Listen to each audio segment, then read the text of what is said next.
Grace Holloway woke before the alarm, staring at the pale ceiling of the small apartment she shared with her husband on the edge of Boston. The world outside their narrow window was the usual blur of winter gray, slush on the sidewalks, cars hissing through dirty snow. Her hand moved automatically to her belly, tracing the small rise that carried every hope she had left after the You thought you could get away with it. Before. She lay still, listening for Andrew's breathing behind her. Nothing. She rolled over. His side of the bed was empty. The blanket tossed back, the pillow cold. The alarm clock showed 6:12 a.m. He was supposed to be home by midnight from a late emergency case at the imaging center. Maybe he had fallen asleep in the on-call room again, she told herself. Maybe he was just tired. Doctors were always tired. On the nightstand, her iPhone lit up with a few work emails from the logistics company where she did accounting. No text from Andrew. She swallowed a tight knot of worry and pushed herself up slowly, careful with her balance. The baby fluttered faintly inside, as if answering her fear with a tap, a little reminder that she wasn't alone, even when she felt like it. In the cramped kitchen, she brewed the cheapest coffee she could find, pouring it into the chipped mug Andrew never used. He preferred the fancy espresso at the hospital, he said. She took a sip, wrinkled her nose, and set it down. Her doctor had told her to limit caffeine anyway. She opened the fridge. Leftover pasta, half an apple, a plastic container with Andrew's name from the hospital cafeteria. He hadn't eaten here in days. His white coat hung over the back of a chair, one sleeve brushed the floor. She picked it up to hang it neatly, smoothing the expensive fabric. A faint smell of perfume rose up, something floral and expensive she didn't own. Grace froze, fingers gripping the fabric. Maybe a patient hugged him. Maybe a nurse spilled something. Hospitals were crowded. People brushed against each other all the time. She tried to believe it. Her phone buzzed. A message from her friend at work. Lauren, you okay? You looked exhausted yesterday. And your husband, I saw him near the hospital with someone. Maybe it was nothing, but you should rest today. Grace stared at the screen, her throat dry. She typed back, I'm fine, just pregnancy stuff. Then deleted it and wrote, thanks, I'll be careful, instead. She remembered the sharp cramp that had hit her the night before, a short knife of pain low in her belly that had left her gasping by the sink. It had faded, but the memory stayed. Her last pregnancy had started to go wrong in small ways too, and she had ignored it because she didn't want to be dramatic. The nurse in the emergency room later had been kind, but the words "nothing we can do" still echoed in her head when she tried to sleep. Grace reached for the printed schedule from her obstetrician. Her next appointment was in 10 days. 10 days felt like forever. She thought about calling the clinic anyway, just to ask, just to hear a calm voice say everything was okay. Then she thought about the copay, about the little stack of unpaid bills on the counter, about Andrew's tight jaw every time money came up. She picked up his white coat again, this time noticing a smudge of lipstick on the inside of the collar, almost hidden in the fold. Heat rushed to her face, a mix of shame and anger she didn't want to name. She carefully turned the collar down, as if hiding it from herself. The baby kicked a little harder. Grace put both hands on her belly and closed her eyes. You matter, she whispered. Even if no one else acts like it, you matter. I have to take care of you. She glanced at the clock. If she took the early bus, she could stop by the clinic on the way to work, just to get checked. It was the same medical center where Andrew worked, the same place he said had the best care in the city. She could pretend she was just being cautious. She could pretend she wasn't afraid of what else she might see there. The apartment felt smaller than ever, walls closing in, silence pressing against her ears. Somewhere across the city, Andrew was finishing a night she knew nothing about. Somewhere across the city, answers waited that she was not ready to face. She grabbed her worn coat, slipped her swollen feet into old sneakers, and picked up her bag. Her fingers hesitated on the doorknob as the baby moved again, stronger this time, as if pushing her forward. Grace took a deep breath, locked the door behind her, and stepped out toward the clinic, without knowing that by sundown, the man who would judge her husband's fate was already on his way into her life. Grace's bus lurched over a pothole as it made its way from the outskirts of Boston toward Longwood Medical Area, the morning sky still a dull sheet of gray. She clutched the metal railing with one hand and her tote bag with the other, feeling every bump echo through her spine.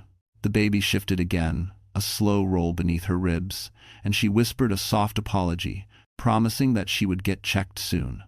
She needed reassurance. She needed something steady in a world that felt more unstable with each passing hour.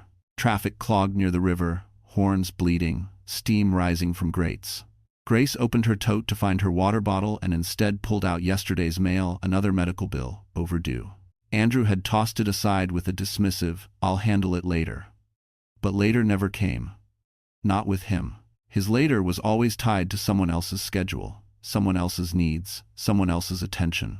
Her phone buzzed, a call from Lauren. Grace hesitated before answering. Her friend didn't call often in the morning unless something felt urgent. "Hey," Grace said softly. "Are you on your way to work?" Lauren's voice came through warm, familiar, and threaded with a cautious tone. Grace had heard only once before, when Lauren had warned her about her previous miscarriage symptoms getting worse. "Sort of," Grace replied. "I'm stopping by the clinic first." "For the cramping? You should." "Grace, you looked pale yesterday. It scared me." Grace pressed her forehead lightly to the cool bus window. "It's probably nothing, just nerves." "Maybe," Lauren said, "but Andrew should be the one taking you. Isn't he working there this morning?" "Yeah," Grace murmured. "I think so." Silence hummed for a long moment. "Grace," Lauren said gently, "I didn't want to text everything earlier because I didn't want to panic you, but I saw something yesterday." Grace's stomach tightened, not from the baby, not from the bus jerking forward, but from something colder. "What did you see?" she asked, barely breathing. "I was walking past the medical center after lunch, and Andrew was outside near the staff parking lot. He wasn't alone." Lauren paused. "There was a woman with him, pretty, younger, Latina. They weren't just talking." Grace felt the world tilt. "What do you mean not talking?" "They were standing close, really close, and she laughed and touched his arm, and he leaned in like—" Lauren stopped herself. "Grace, I'm not saying he's cheating, but it didn't look like an ordinary coworker moment." Grace's throat tightened. He never mentioned anyone." "You told me he's been coming home late for months," Lauren said softly. "You told me he keeps changing his passcodes. Those aren't small things." "I know," Grace whispered, but knowing was different from accepting. The bus pulled into a stop, and more passengers crowded in, cold air blasting against her legs. She moved her tote to her lap and tried to swallow the rising dread. Lauren continued, her voice even gentler now. "I'm only telling you because I care about you. And because you're pregnant, and stress is the last thing you need. But you deserve to know if something's wrong." "I don't want to assume the worst," Grace said, though the words trembled. "I get it. You always give people the benefit of the doubt. It's one of the reasons I love you." Lauren sighed.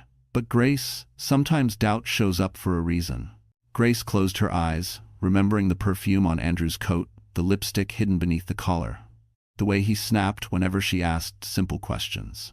The nights he came home smelling like antiseptic and something unfamiliar, something floral and sharp. "Maybe I'm overreacting," Grace said, forcing a weak smile into her voice. "Maybe she's just a coworker." "Maybe," Lauren agreed. "But if she's just a coworker, why didn't he tell you about her?" Grace couldn't answer. The bus turned a corner, and the medical center appeared ahead, tall glass walls reflecting the bleak sky, the sign glowing faintly. Her pulse quickened, not from excitement, but from fear she didn't want to name. "I should get going," Grace whispered. "My stop's coming up." "Call me after," Lauren replied. "Please." "I will." The call ended. Grace sat frozen, her breath fogging the window. She pressed a hand to her belly again, grounding herself, reminding herself why she needed to stay steady no matter what truth waited beyond those glass doors. The bus slowed, brakes squealing. The medical center loomed closer, bigger, colder. And as Grace stepped off the bus, she felt a strange certainty settle in her chest. Whatever she discovered inside that clinic today would change everything. The revolving doors of the Longwood Women's Diagnostic Center spun slowly, letting out a soft whoosh of cold air as Grace stepped inside. The contrast hit her instantly. Outside was gray and gritty, but inside the clinic gleamed with polished marble floors and warm recessed lighting meant to soothe anxious patients. It should have comforted her. Instead, it reminded her how far she felt from safety, even in a place where her husband supposedly saved lives. A young receptionist with manicured nails and a headset smiled mechanically. "Good morning. Check-in?" "Yes," Grace said, adjusting her tote strap. Grace Holloway. I'm not scheduled, but I've had some cramping, and the receptionist's smile faded into a more professional expression. Of course. Let me see if someone can fit you in. Grace waited, hands clasped tightly. A couple sat nearby, whispering excitedly over ultrasound printouts. A heavily pregnant woman rubbed her back while her partner held her coat. Grace watched them, yearning for that kind of easy partnership. She wondered when she and Andrew had stopped being a team, or whether they ever truly had been one. The receptionist returned. You can be seen in about 40 minutes. Please have a seat. Grace nodded and took a spot near the window. She looked out at the street, buses rumbling past, students crossing hurriedly with backpacks slung over one shoulder. She felt like an outsider in her own life. Her fingers drifted to her belly again. The baby responded with a gentle push, and she whispered, I'm here. I'll take care of you. The words warmed her slightly, anchoring her amid the rising uncertainty. A sudden burst of laughter near the hallway drew her attention. Two nurses passed by, chatting, but what chilled Grace wasn't their conversation, it was the name she caught. Chloe said he might come in early today, one nurse whispered. Grace's pulse quickened. Chloe. The same name Lauren had mentioned. The same person she feared Andrew might be growing close to. She tried to calm herself. It could be coincidence. Hospitals had hundreds of staff, but the knot in her stomach tightened anyway. After several minutes, she stood and walked toward the restroom just to steady her nerves. Inside, the air smelled faintly of lavender soap. She splashed cool water on her face and stared at her reflection. Tired eyes, pale cheeks, faint blue veins near her temples. Pregnancy had softened her features, but stress carved shadows under them. She pulled a paper towel, drying her hands slowly. Should she leave? Should she wait for Andrew to appear? Should she confront him? No, not here. She couldn't risk another panic spiral, not with the baby.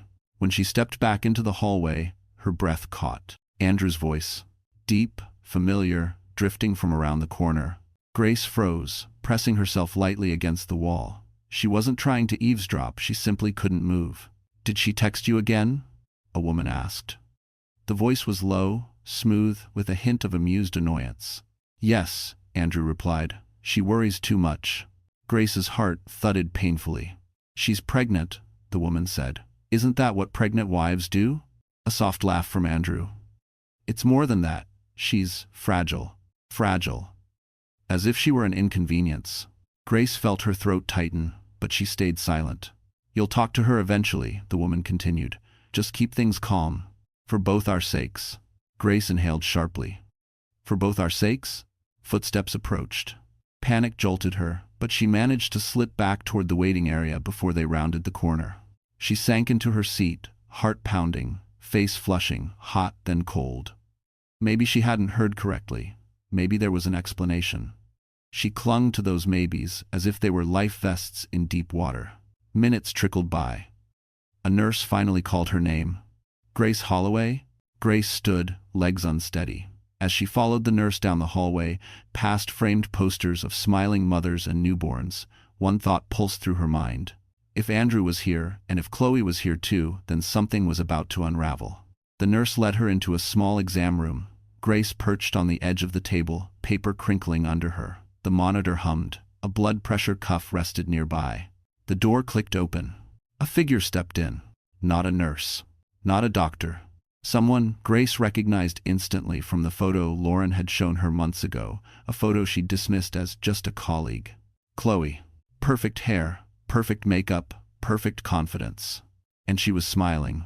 Grace's breath stalled as Chloe closed the door behind her, her smile sharpening, as if she knew exactly how much power she held in this room of glass and secrets. For a moment, Grace simply stared, unsure if her vision was playing a cruel trick. Chloe Ramirez stood framed by the fluorescent light like she owned the room, sleek ponytail, fitted scrubs, badge clipped neatly to her top. Everything about her radiated the confidence of someone who believed she couldn't be touched. Hi, Grace, Chloe said, her tone sugar-coated but hollow. I'll be assisting you today. Grace's stomach twisted. Where's the nurse who brought me back? Oh, she had to step out, Chloe replied, waving a dismissive hand. I saw your chart and figured I'd take over. We want you in the best hands, right? The words felt like knives wrapped in velvet. Grace swallowed hard. Are you supposed to be here? I mean, do you work in this department? I thought you were in imaging. Chloe's smile sharpened. I float, wherever help is needed. She leaned against the counter, arms crossed casually. And today, it looks like you need help. The implication hung in the air, insulting, cold, deliberate. Grace forced a steady breath. I just need a quick check. I had some cramping last night. Stress? Chloe asked innocently. Poor sleep? Trouble at home? Grace's heart kicked painfully. Why would you ask that? Oh, you know. Chloe shrugged lightly. Pregnancy makes women extra sensitive. My brother's wife cried once because she dropped her salad. Imagine that.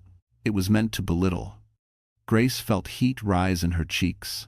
Before she could respond, Chloe stepped closer, eyeing Grace's coat and worn shoes. You look tired, she continued, overwhelmed. Andrew mentioned you'd been struggling a bit. Grace went still. He said that? Chloe nodded, feigning sympathy. He worries about you, says you panic easily, says you read into things. She clicked her tongue softly. It must be exhausting. Grace blinked, trying to keep her breath even. She didn't know what hurt more, the words themselves, or the fact that Andrew had spoken about her vulnerabilities to this woman. Let's check your vitals, Chloe said, snapping on gloves with practiced ease. We wouldn't want anything happening. There was something in her voice, a warning, a threat. Chloe wrapped the blood pressure cuff around Grace's arm, far tighter than necessary. It pinched sharply. Grace winced. Oh, Chloe said sweetly. Too tight? She loosened it half a turn, still snug. You're a bit jumpy. Anxiety spikes blood pressure. You should be careful. Grace said nothing. Chloe scribbled something into the chart. You should also know that Andrew wants things calm at work. He's up for a promotion. Stress at home can spill over, you know? Grace stared at her. What are you trying to say? Oh, nothing, Chloe said breezily. Just that supporting his career is important, especially now. She looked directly into Grace's eyes, and for the first time, the mask slipped. It wasn't subtle. It wasn't accidental. It was pure possession. As if Andrew belonged to her. As if Grace was an inconvenience standing in the way. Grace's throat tightened. Do you know my husband well? The smirk returned. Better than you think. The words landed like a punch. Grace's pulse thudded loud in her ears. She tried to stand, but Chloe lightly touched her arm. Just enough pressure to remind her who controlled the room. You don't need to get up, Chloe murmured. You need to relax. That baby won't benefit from you getting worked up. Grace jerked her arm back. Don't touch me. Ooh, Chloe chuckled softly. Feisty. Andrew said you were emotional. Emotion. Fragile. Overreacting. The same words he'd used last night. The exam room felt smaller, closing in. The hum of the overhead lights grew louder. Grace wanted to leave, to run, to breathe, but her legs felt like they were filled with sand. Chloe leaned closer, lowering her voice. Look, I'm trying to help you, truly. But you need to understand something. Her expression hardened. Andrew is under a lot of pressure, and you being here, unannounced, could make things complicated. Complicated for who? Grace whispered. For him? Chloe said simply. And for me. A chill ran down Grace's spine. Before Grace could respond, there was a soft knock on the door. Startled, Chloe straightened. A nurse poked her head in. Chloe, Dr. Larson needs you. Chloe flashed a tight smile. Duty calls. She reached for the doorknob, paused, and looked back at Grace. I'd stay calm if I were you. The day is stressful enough already. Then she slipped out, leaving the room colder, smaller, and filled with the echo of her warning. And as the door clicked shut, Grace realized Chloe had not come to examine her, she had come to intimidate her. And she had no idea what deeper cruelty was still waiting in that clinic's polished halls. Grace sat alone in the exam room for several minutes after Chloe left, her pulse still thudding in her ears. The walls felt too white, too reflective, as if they were amplifying every anxious thought inside her. She rubbed her belly gently, grounding herself. Hang in there, she whispered. I'm okay. We're okay. But her voice trembled, betraying the fear she couldn't hide. Eventually, a different nurse appeared, a woman in her 50s, with soft eyes and a gentle posture. Hi, sweetheart, she said warmly.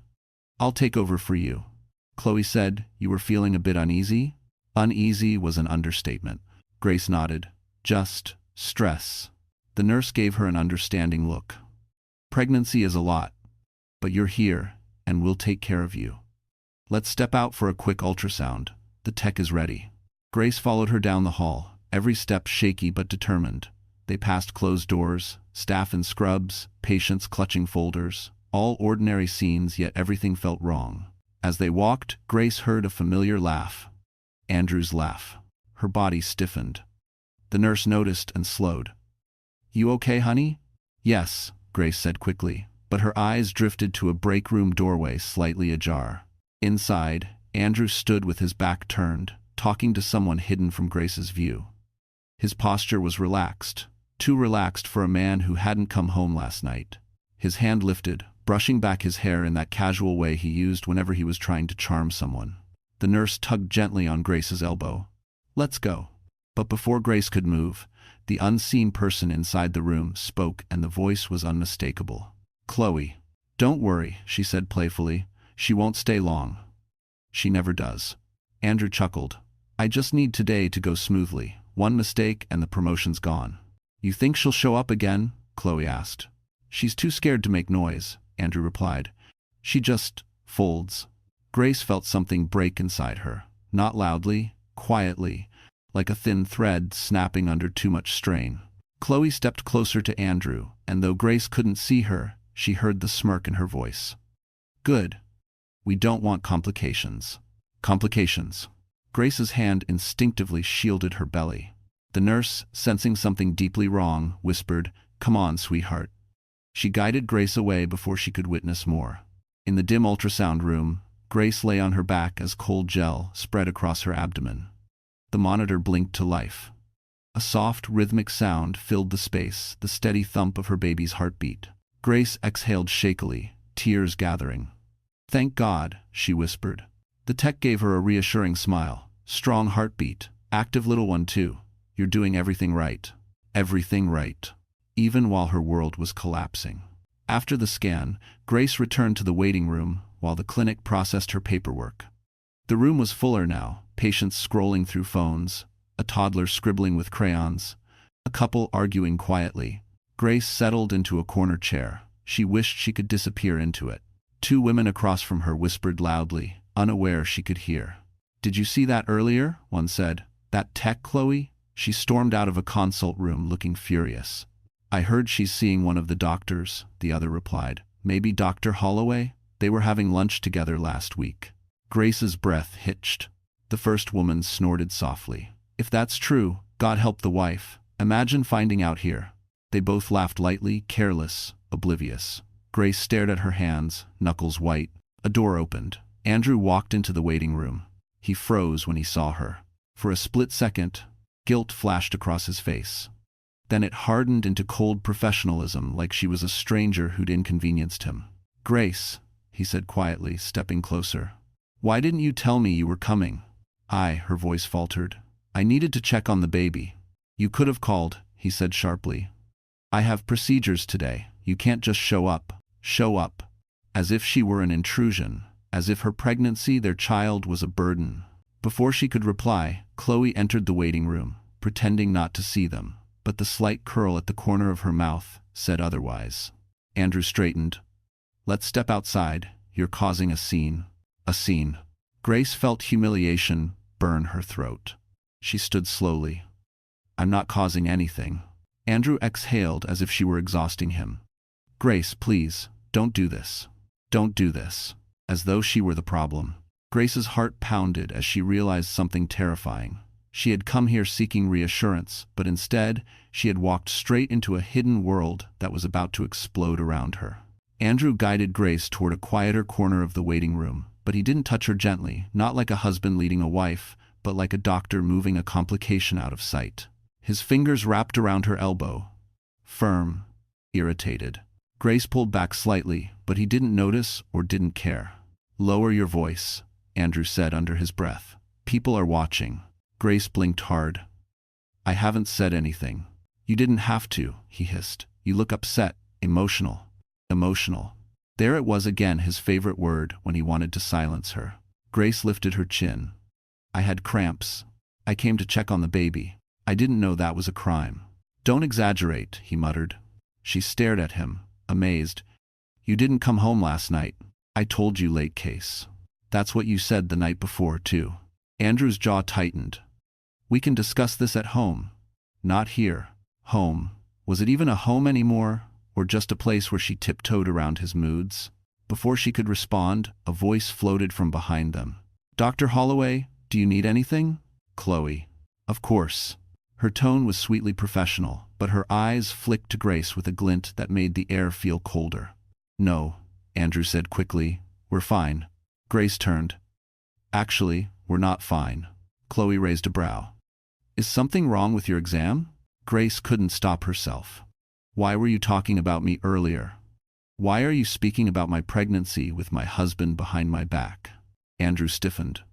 Grace? No, she said firmly. She needs to answer. Chloe pressed a hand to her chest in mock surprise. I'm sorry if I overstepped. I was just being supportive. Andrew talks about how worried he is. You know how stress affects pregnancies. A few patients nearby glanced over. Grace felt her face burn, not with embarrassment, but anger. Stop pretending you're concerned about my baby. Andrew leaned closer. Grace, enough. She shouldn't be involved in our marriage, Grace snapped. Chloe let out a soft laugh. Your marriage? Sweetheart, not everything revolves around you. The words sliced straight through Grace. A woman sitting nearby frowned, sensing tension. A father with a toddler scooted his child closer. Whispers fluttered through the room like distant wings. Grace swallowed, trying to steady her breath. You're crossing boundaries. Grace, Andrew said, his voice low and warning. You're making a scene. There it was again, blame. Always blame her. Something inside her crumpled, then hardened. I'm making a scene? She whispered. Or are you just afraid people will see what's really happening? Andrew stepped closer, face tightening. Don't start. But Chloe stepped even closer, her voice silken venom. Maybe you should go home and rest. Stress isn't good for the baby. Grace's hands shook. Stop talking about my baby. And then, out of nowhere, her vision blurred. A sharp, sudden pain rippled across her lower belly. She gasped and grabbed the side of a chair to steady herself. Grace? Someone murmured nearby. But before anyone could reach her, Chloe clicked her tongue. See? Stress. You're too worked up. Grace's breath hitched. Don't pretend you care. I do care, Chloe said softly, stepping closer. I care a lot more than you think. Something in her smile made Grace's skin crawl. Andrew rubbed his temple, exasperated.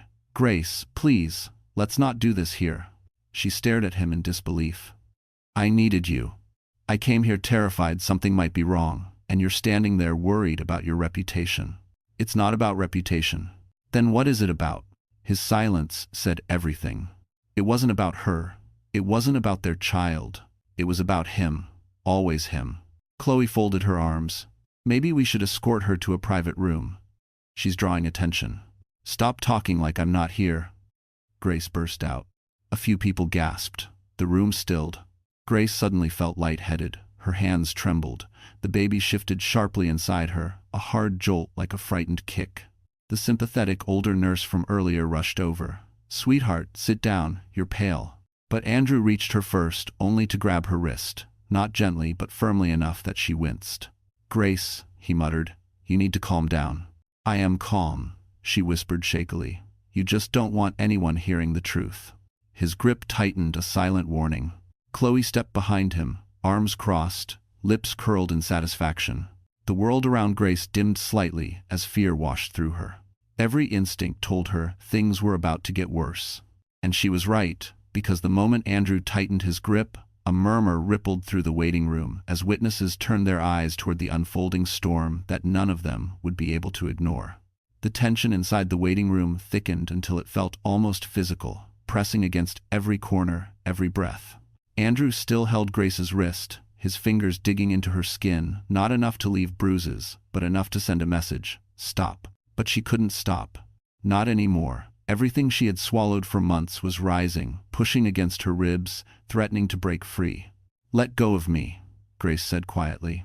Andrew exhaled sharply. See, this is exactly what I was afraid of. You're being irrational. A couple nearby exchanged glances, uncomfortable. Grace's voice trembled. I'm pregnant, Andrew, scared, alone, and you're calling me irrational because I dared to ask questions? You're making assumptions, he snapped. And you're hiding things, she shot back.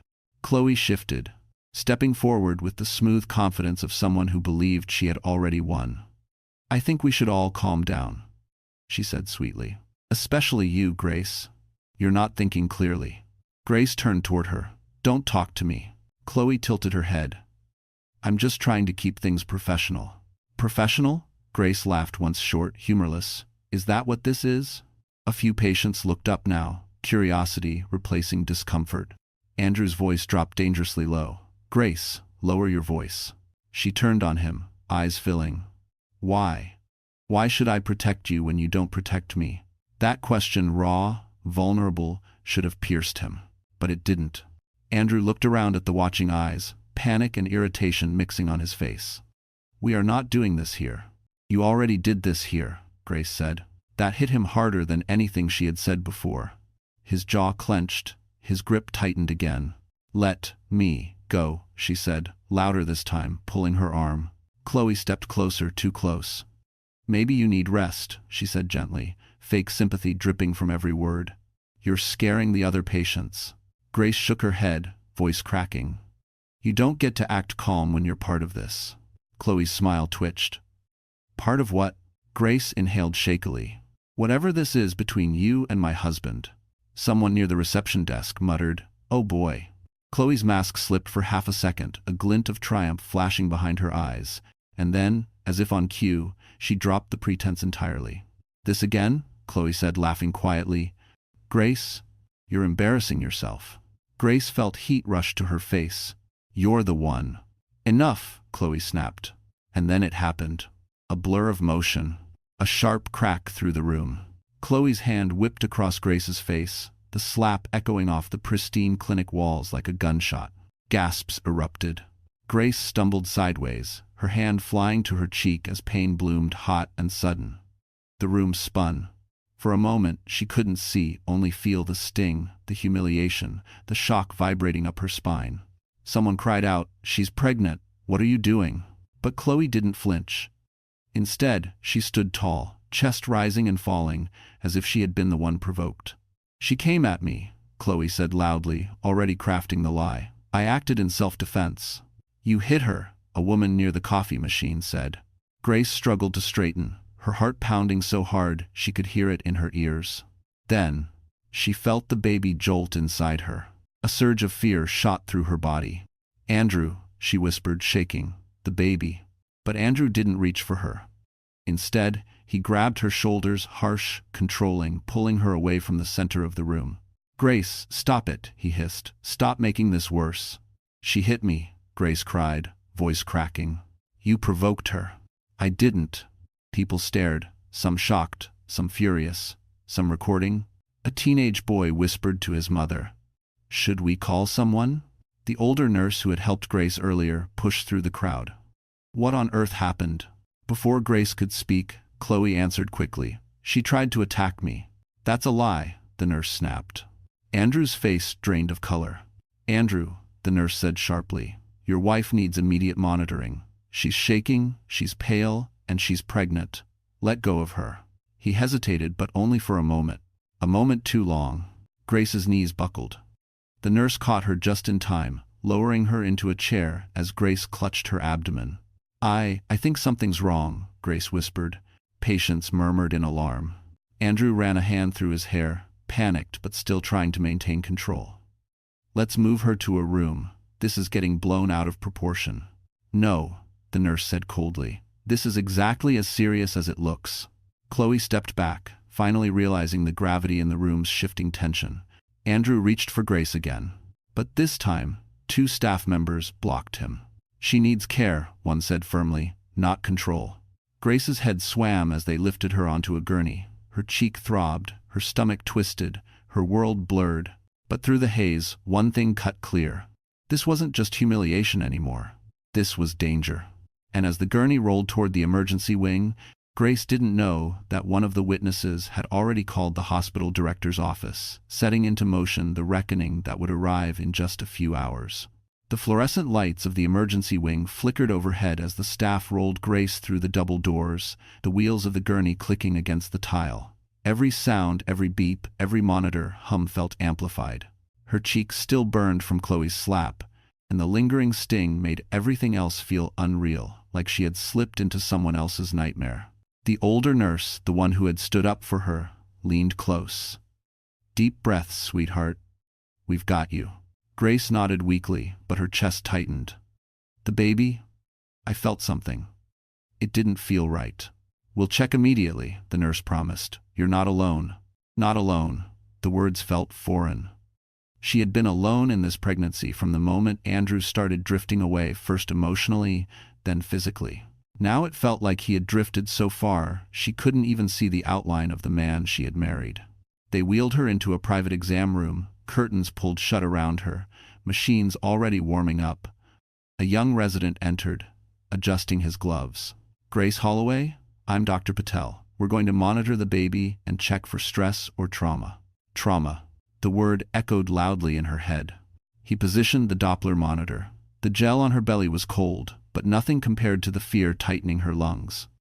The room fell silent except for the faint static from the speaker. Then, a heartbeat, strong, rhythmic, fast. Grace's eyes watered. Is that okay?" The doctor nodded, offering a small smile. "Very strong. Your baby is resilient." Resilient. She let out a breath she didn't know she was holding. But the relief was short-lived. Because the door suddenly swung open, Andrew rushed in. "Grace," he breathed. "Are you okay?" The nurse stepped between them. "You need to wait outside." "She's my wife," Andrew insisted. "She's my patient," the doctor said firmly. "And right now, you're not helping her condition." Grace turned her face away. She didn't want to see him. Not now. Not while the imprint of his indifference still pulsed through her. Andrew softened his tone. "Grace, look at me, please." Slowly, she did. And what she saw wasn't love. It was fear. Fear for himself, for what people had witnessed, for the consequences spiraling toward him. "Grace," he whispered, "you can't let what happened out there get blown out of proportion." She stared at him. "I was slapped, Andrew. You provoked her." "No," Grace said, her quiet anger cutting through the room. "I breathed. That was enough for her." Andrew's jaw clenched. "The clinic can review it internally. Let's not involve administration." The nurse huffed. "Administration is absolutely getting involved." Andrew shot her a sharp look. "This is a misunderstanding. A pregnant woman was assaulted in a waiting room," the nurse snapped. "There is no misunderstanding." Before Andrew could respond, another figure stepped into the room. Lauren, breathless, eyes wide with worry. "Oh my God," she said, rushing to Grace's side.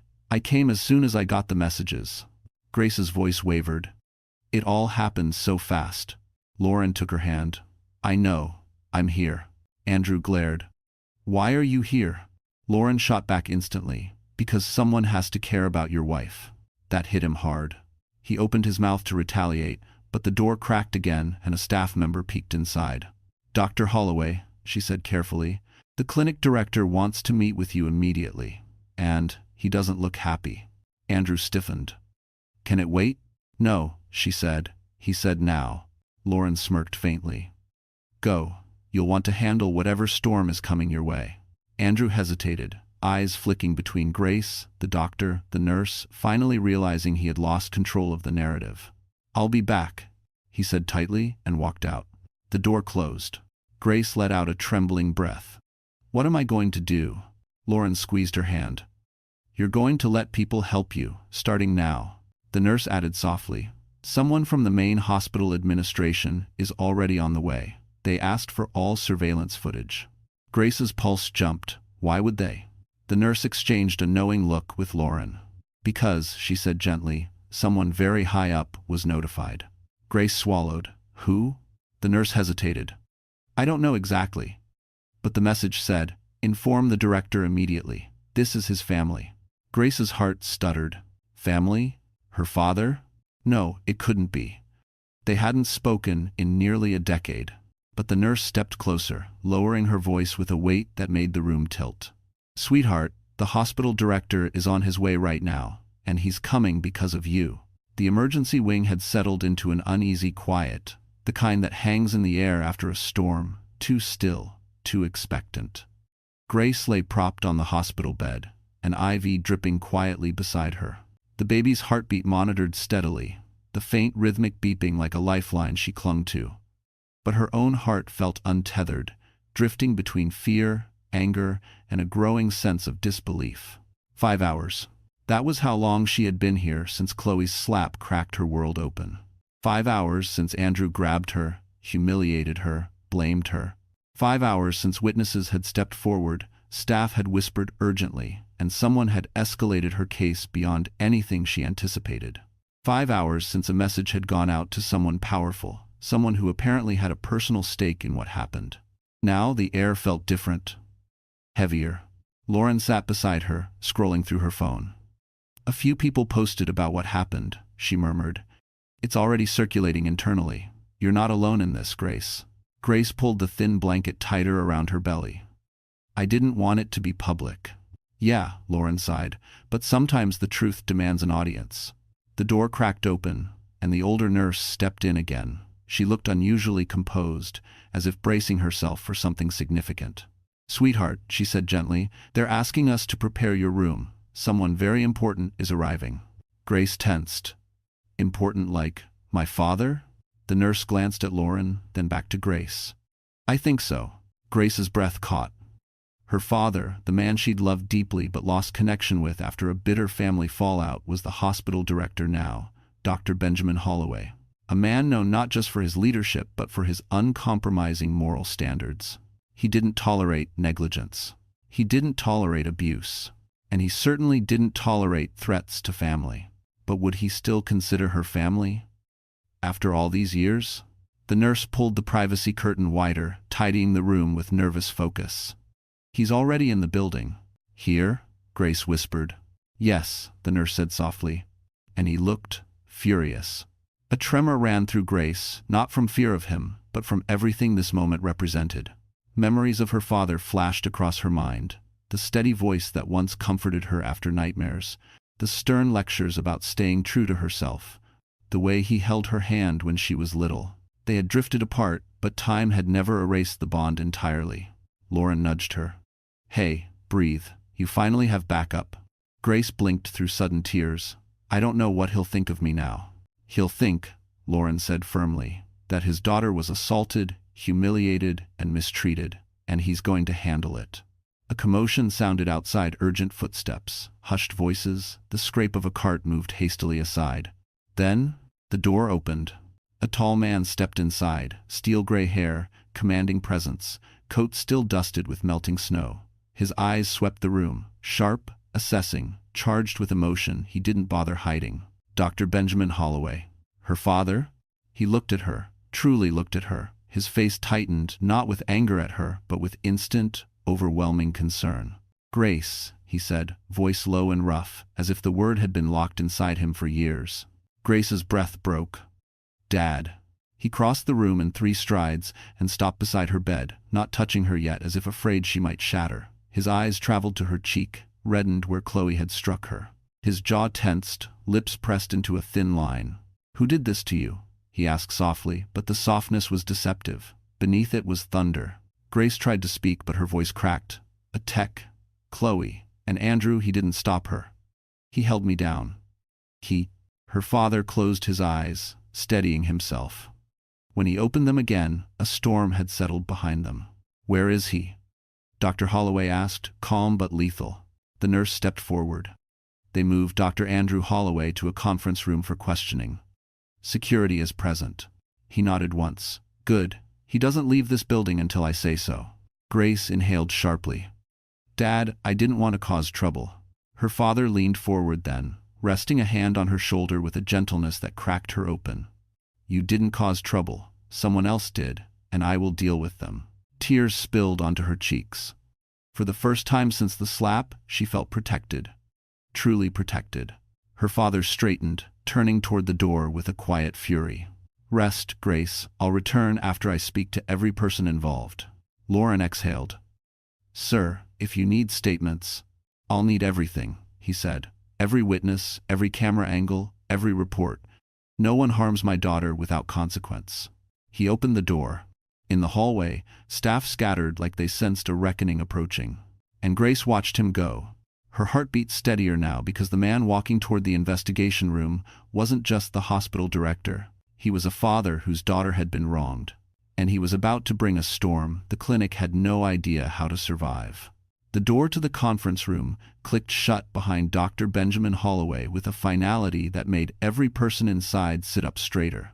The room, usually reserved for physician briefings and administrative planning, felt suffocating now, tension coiling in the corners, waiting for a spark.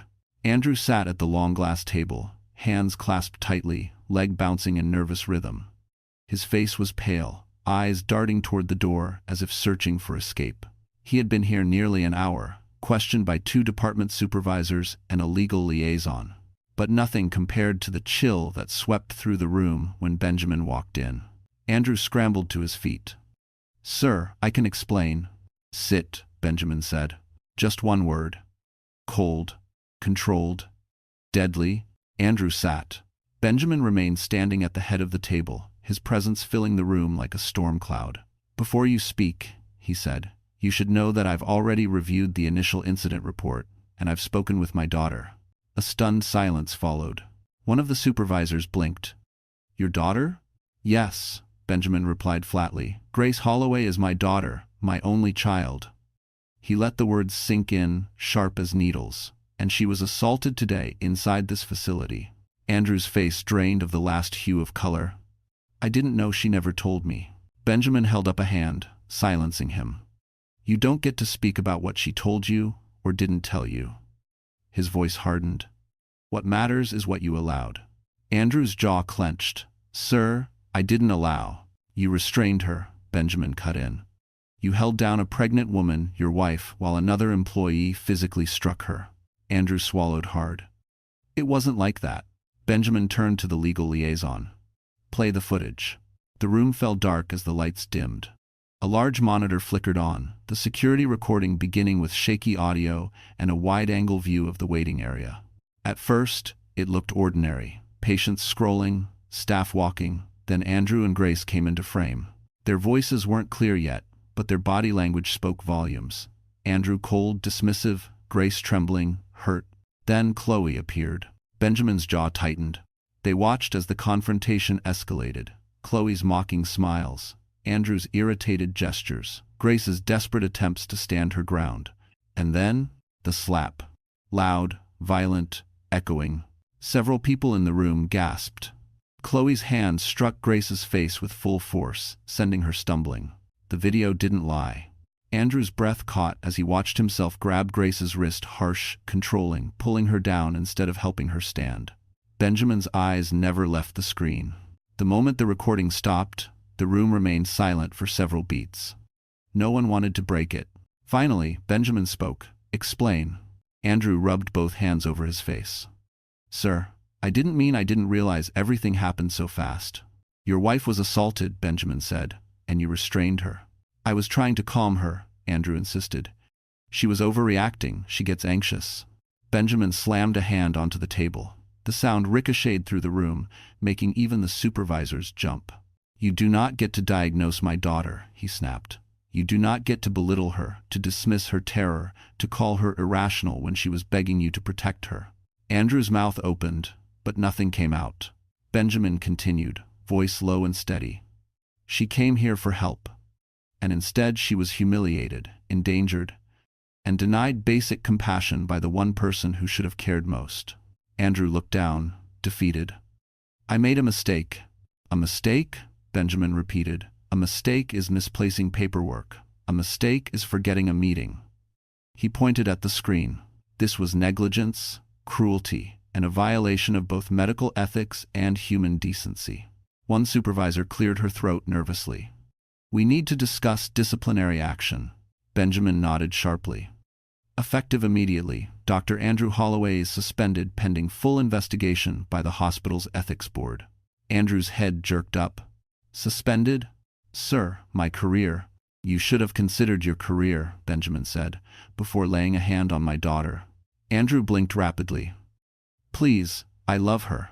You do not treat someone you love the way you treated her. Benjamin paused, voice dropping to a deadly whisper. And you will not go near her until the board completes its review. Andrew swallowed. Sir, please. But Benjamin had already turned toward the door, signaling that the conversation was over. Halfway out, he stopped and looked back.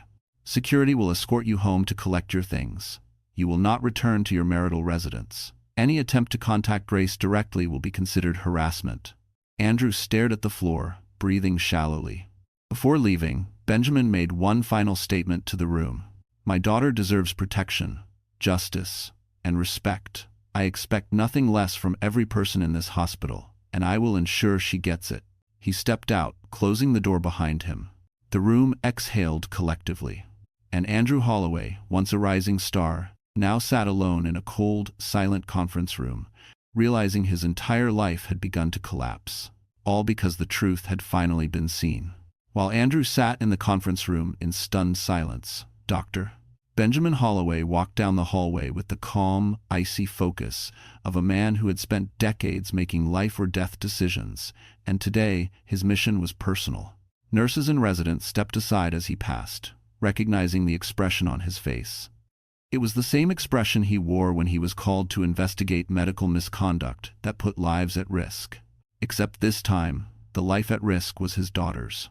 He stopped outside another conference room. A security officer nodded and opened the door for him. Inside sat Chloe. She looked different now, no longer smug, no longer in control. Her hair was slightly tousled, her hands fidgeted in her lap, and the false confidence she carried so easily earlier was slipping like cheap makeup under harsh lights. Two supervisors sat across from her, folders open, pens ready. The legal liaison stood nearby, arms crossed. Chloe's eyes widened when she saw Benjamin. Sir Director Holloway, I didn't know she was your daughter. Benjamin didn't answer. He took a seat slowly, deliberately, spreading papers in front of him, copies of witness statements, portions of transcripts, and printed stills of the security video. The room grew still. Miss Ramirez, Benjamin began, voice steady. You were involved in an altercation with a pregnant patient today. My daughter. Chloe swallowed. It wasn't like that, sir. She came at me. Is that the story you're choosing to keep? Benjamin asked without looking up. Chloe stammered. I wasn't trying to hurt her. You struck her full in the face, Benjamin said, finally meeting her eyes. Hard enough that her cheek is visibly swollen. Hard enough that witnesses were alarmed. Hard enough that she nearly fell. Chloe's lips trembled. She provoked me. She accused me. She accused you, Benjamin repeated, of having an inappropriate relationship with her husband. Color drained from Chloe's face. Benjamin continued. And was she wrong? Chloe froze. The silence told its own story. One supervisor cleared her throat. Miss Ramirez, we need an answer. Chloe's gaze darted around the room like she was searching for a lifeline. We were close, but it wasn't against policy. You assaulted a patient, Benjamin said sharply, cutting through her words. That is against every policy in this institution. She yelled at me, Chloe argued desperately. She embarrassed him. She was out of control. Benjamin leaned forward, folding his hands. Out of control? She was crying, shaking, afraid for her pregnancy. And your response was violence? Chloe's voice cracked. Andrew said she was dramatic, that she exaggerated things. I thought. Benjamin slammed a file shut. You thought what? That she deserved it? No, Chloe cried. I reacted without thinking. That doesn't make it better, Benjamin said coldly. It makes it dangerous. The supervisors exchanged looks. One of them spoke. We've reviewed the footage, sir. Staff witnesses confirm the patient did not touch Miss Ramirez at any point. Benjamin nodded. Which means her claim of self-defense is false.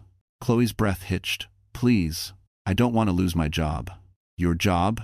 Benjamin repeated softly, but the softness was lethal. You are fortunate my daughter and grandchild are both unharmed. If there had been any medical consequence from your actions, we would not be discussing unemployment, we would be discussing criminal charges. Tears gathered in Chloe's eyes. She clasped her hands together. I'm so sorry, sir. I didn't mean. Benjamin stood. Intentions don't erase consequences. The supervisors nodded. One of them read from the disciplinary form. Effective immediately. Chloe Ramirez is terminated for violating patient safety protocols, engaging in physical misconduct, and falsifying statements during an internal investigation. She is barred from future employment within our hospital network. Chloe gasped, pressing a hand to her mouth. Sir, please, this job is everything to me. Benjamin paused at the door. And my daughter's safety is everything to me. Her tears spilled over. But Andrew said, Whatever Andrew told you, Benjamin said sharply, will not save either of you. He walked out. The door closed with a quiet click, sealing Chloe's fate behind it. Down the hall, Lauren peeked out of Grace's room when she saw Benjamin returning. How did it go? Benjamin's expression was grave but resolute. One part of this is done. He entered the room, softening when he saw Grace. She's been fired. Grace exhaled shakily, disbelief and relief blending into one overwhelming wave. It's really over? For her, her father said. For Andrew, not yet. Grace's throat tightened. What happens to him? Benjamin sat beside her bed. The board will decide. But based on what I've seen, he will not walk away from this unscathed. Grace placed a trembling hand on her belly. I just want my baby safe. Her father's expression gentled. And you are. I'm here now. For the first time all day, Grace let her shoulders relax. But Lauren saw something else in Benjamin's eyes, a spark of determination that promised the real reckoning for Andrew hadn't even begun. And when it came, it would shake the entire hospital to its core. For the first time since being wheeled into the emergency wing, Grace found herself in a room without chaos. No alarms, no shouting, no confrontations. Just the steady rhythm of the fetal monitor and the soft hum of the ventilation system. Her cheek still throbbed, but the sting of Chloe's slap paled compared to the ache in her chest, the ache of being betrayed, humiliated, and abandoned by the man she married. Her father pulled a chair to her bedside and sat down slowly, as if approaching something fragile, something long missing. Grace, he said, voice low, I need you to tell me everything, not just what happened today, but what's been happening for months. Grace looked down at her hands. They trembled faintly. Dad, we haven't spoken in 10 years. I know, his voice softened, and that was my fault as much as yours. Tears blurred her vision. She hadn't let herself think about this moment, the possibility that a decade of wounds might resurface in the middle of a new one. I didn't think you'd want to hear from me. He leaned forward. You are my daughter. That has never changed, not once. The words cracked something open inside her, something she didn't know she'd kept sealed for years. Tears spilled down her cheeks before she could stop them. Her father reached out, hesitated as if unsure whether he still had the right, then gently took her hand. His touch was warm, steady, familiar in a way that both comforted and broke her heart. What did he do to you? He asked. Grace swallowed hard. He changed. Into what? Her father pressed gently. Tell me, sweetheart. A stranger, she whispered. Someone I didn't recognize. Someone who stopped looking at me the way he used to. Her father's eyes narrowed slightly. Did he ever hurt you before today? Grace shook her head slowly. Not physically, but he dismissed me. Every time I had a concern, every time I felt something was wrong, he would say I was dramatic, or emotional, or imagining things. Benjamin exhaled sharply. That's emotional abuse, Grace. She blinked. Is it? Yes, he said firmly. Making you doubt your reality, dismissing your fear, belittling your pain. That is abuse. Her chest tightened. She hadn't allowed herself to name it. Now that someone else did, the truth hurt more sharply. Her father's voice lowered, thick with regret. If I had known, if I had been in your life the way I should have been. Dad, stop, she said softly. We both made mistakes. Benjamin looked away for a moment, gathering himself before speaking again. Your mother, her illness, it broke me. I didn't know how to hold on to anything after she passed. And when you left home, I didn't know how to reach back. Grace's throat tightened. I thought you were angry at me. I was angry at the world, he said, but never at you. The truth hung between them, a decade overdue. After a moment, he looked at her cheek, his jaw clenching. He hurt you today, he said quietly, and he allowed someone else to hurt you. Grace nodded, tears returning. He didn't even defend me. He looked embarrassed. Like I was the problem. Benjamin's eyes darkened. He doesn't deserve to be anywhere near you, and he won't be. She wiped her cheek gently. What happens now? There will be an ethics review, Benjamin explained. But even before that, he's suspended. And pending the final decision, he may lose his license. Grace's eyes widened. That's serious. So is what he allowed, her father said. So is the danger he put you and your baby in. So is his violation of trust, not just as a husband, but as a physician. Grace leaned back against her pillows. The weight of everything, her failing marriage, the fear for her baby, the resurfacing of a long-buried family connection crashed over her. Her father squeezed her hand. You are safe now, and I will not let anything happen to you again. She closed her eyes, letting his words settle into the cracks left by the day's traumas. Lauren, who had been quietly standing near the window to give them space, approached slowly. Grace, I think you should tell him what else you suspected before today.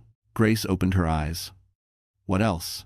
The late nights, Lauren said gently. The secrecy, your fear that he was cheating. Her father stiffened. Cheating? Grace hesitated, then nodded. I didn't want to believe it. But there were signs. And today, hearing him with her, seeing them, she shook her head. I think he's been cheating for a long time. Benjamin's face went still, the dangerous calm of a man who had just learned there was even more rot beneath the surface. I see, he said quietly. Then this investigation will be far more thorough than I anticipated. Grace whispered, Dad, please don't make it worse. He looked at her gently. Sweetheart, he already did that. I'm just making sure he can't do it again. Grace let out a shaky breath. And for the first time in years, through the pain, through the chaos, through the bruised cheek and broken heart, she felt held. But she didn't know that this reconnection, this fragile rebuilding, would soon push Andrew into the greatest panic of his life and force him into one final, desperate mistake. Ethan Carlisle had handled many internal investigations during his years as legal counsel for the hospital network negligence claims, misfiled prescriptions, unprofessional conduct, but nothing prepared him for the message that pinged across his secure line that afternoon. Priority, director's request. Incident involves patient assault. Victim identified as Director Holloway's daughter. Immediate legal review required. He read the message twice, then grabbed his case folder and headed straight for the administrative wing. Ethan wasn't easily rattled, but the idea of the director's daughter being harmed inside their own system churned his stomach. He had met Dr. Benjamin Holloway, brilliant, intimidating, and fiercely ethical. The idea that his daughter had been assaulted by hospital staff? Unthinkable and dangerous for everyone involved. He reached the boardroom where the investigative team waited. When he stepped inside, the tension hit him like static. Two supervisors sat stiffly at the table, replaying security clips. A compliance officer hovered over them, visibly shaken. Ethan nodded to each of them before taking a seat. Status, he said, opening his laptop. The compliance officer swallowed. Two major issues, a physical assault by a staff member and potential misconduct by a physician, Dr. Andrew Holloway. Ethan's fingers froze over his keyboard. Dr. Holloway? As in the husband? Yes. Ethan exhaled. Show me the footage. The lights dimmed. The recording played. He saw Grace visibly pregnant, distressed, vulnerable. He saw Andrew's cold detachment, the way he pulled her aside like she was a burden, not a wife. Then Chloe, smirking, circling, escalating. When the slap hit, Ethan flinched. It was instinctive not because the blow surprised him, but because the violence felt personal. The way Grace stumbled, the way fear flashed across her face, it pierced him in a way he didn't expect. He leaned forward. Pause. The video froze on the exact frame where Chloe's hand connected with Grace's cheek. Any camera angles showing who initiated physical contact? He asked. The officer nodded. 3 angles. All confirm Grace never touched her. Ethan scribbled notes. And Dr. Holloway restraining the patient, was that medically justified? Absolutely not, the supervisor said. He wasn't acting as a doctor. He was suppressing her reaction to avoid embarrassment.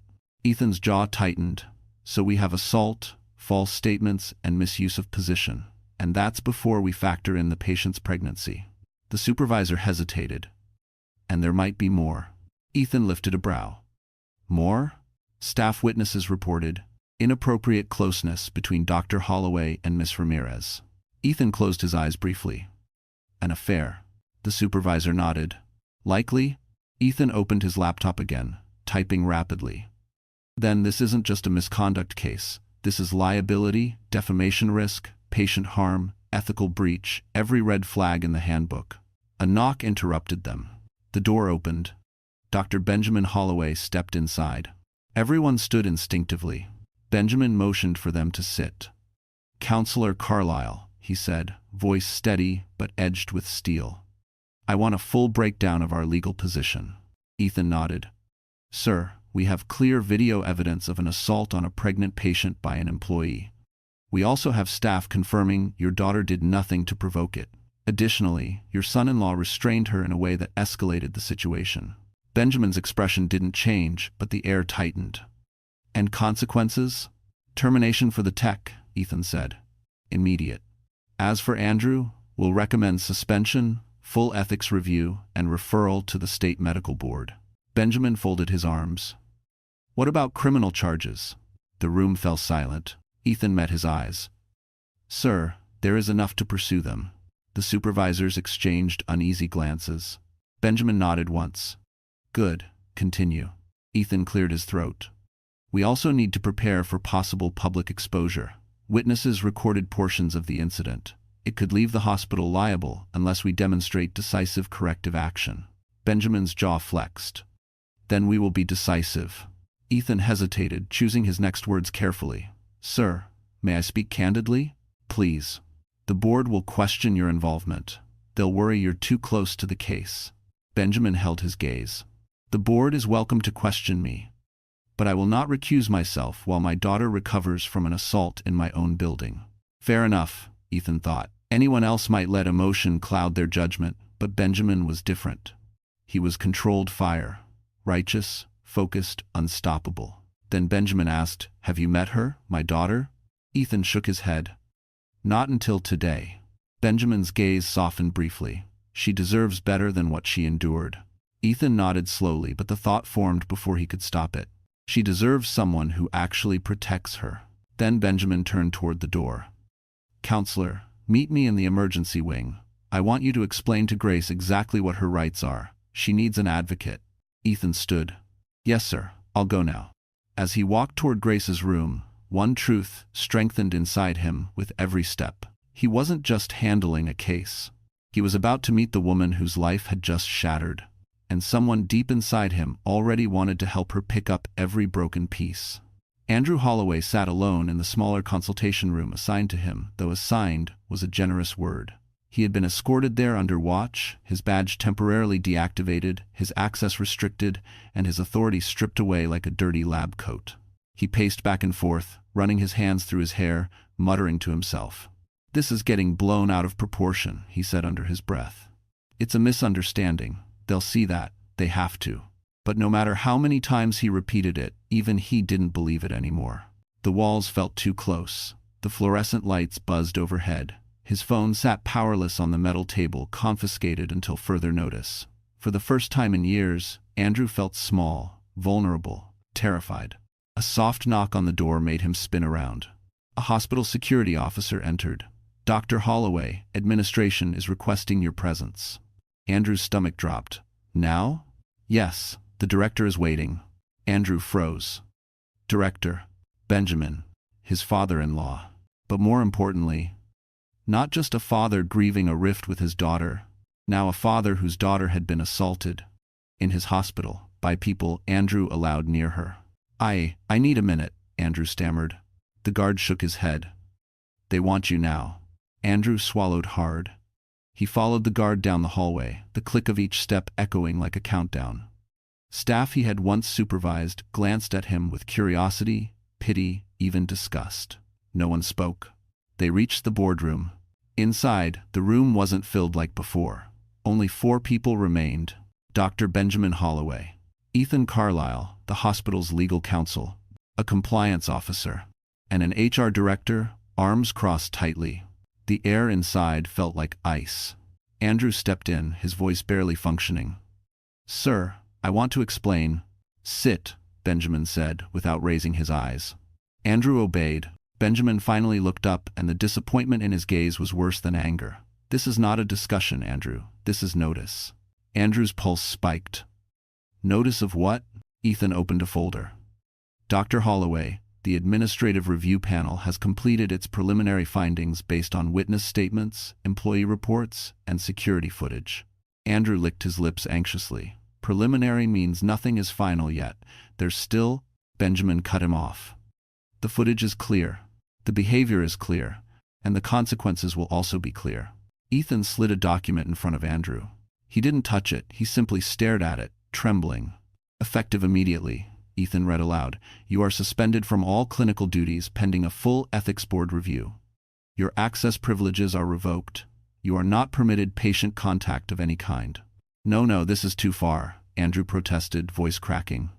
I didn't hit her. I didn't touch Chloe. I didn't... You restrained my pregnant daughter, Benjamin said, voice low and lethal. You grabbed her when she was terrified. You silenced her. You put her and her baby at risk. Andrew tried to rise. I was trying to calm her. Benjamin slammed a hand on the table. You were trying to protect yourself. The sound echoed. No one breathed. Andrew sank back down, shaking. You lied to her, Benjamin continued. You lied to your staff. You lied about your relationship with Miss Ramirez, and you stood by while she was assaulted because you didn't want your reputation tarnished. Andrew shook his head violently. No, that's not fair. Everything's twisted. This is her fault. Benjamin's eyes went dangerously still. Whose fault, Andrew? My daughter's? The woman you vowed to protect? The mother of your child? Andrew's mouth snapped shut. The HR director slid another document forward. This is your mandatory leave agreement. You will not enter patient areas. You will not contact your wife. Any violation will escalate this to legal action. Andrew stared blankly at the paper. Ethan added calmly, the state medical board has been notified. They may open a misconduct inquiry. Andrew's breath hitched. My license? You'd destroy my career over one mistake? Benjamin leaned forward slowly. You destroyed your own career the moment you chose ambition over humanity. Andrew felt something collapse inside him. He couldn't lose everything. Not his job, not his future, not the life he had carefully built. He whispered, I love her. Benjamin stared at him for a long moment, too long. Then he said quietly, love is not proved by words, Andrew. It is proved by choices. And your choices told a very different story. Andrew pressed his shaking hands to his face. Benjamin stood. Security will escort you to collect your things. A security officer appeared at the door as if summoned. Andrew looked up, eyes wet and frantic. Please tell her I'm sorry. Benjamin paused, then said the coldest words Andrew had ever heard. You had months to tell her that, and today, when she needed you most, you stayed silent. Don't ask me to deliver your apologies. Andrew's face crumpled. Benjamin walked out, leaving him in the ruins of everything he had tried so desperately to control. And as Andrew was led from the room, he realized the truth far too late. The fall he feared had already begun, and Grace was no longer the one sinking. He was. While Andrew was being escorted out of the administrative wing, the hospital's main boardroom was already filling with tension. The blinds were half-drawn, Manhattan gray light filtering through Boston's winter sky, casting long stripes across the polished table. Chairs shuffled, papers slapped against binders, the murmur of uneasy voices swelled and dropped in waves. This was where careers ended, and today, everyone knew whose was next. Ethan Carlisle entered first, expression composed but alert. Behind him came two ethics committee members, a senior physician, the head of nursing, and a representative from HR. The door remained slightly open, as if waiting for someone with authority greater than all of them. That someone arrived 10 seconds later. Dr. Benjamin Holloway stepped in. Conversation died instantly. The director didn't raise his voice. He didn't need to. His presence alone tightened the air like a storm rolling in off the Atlantic.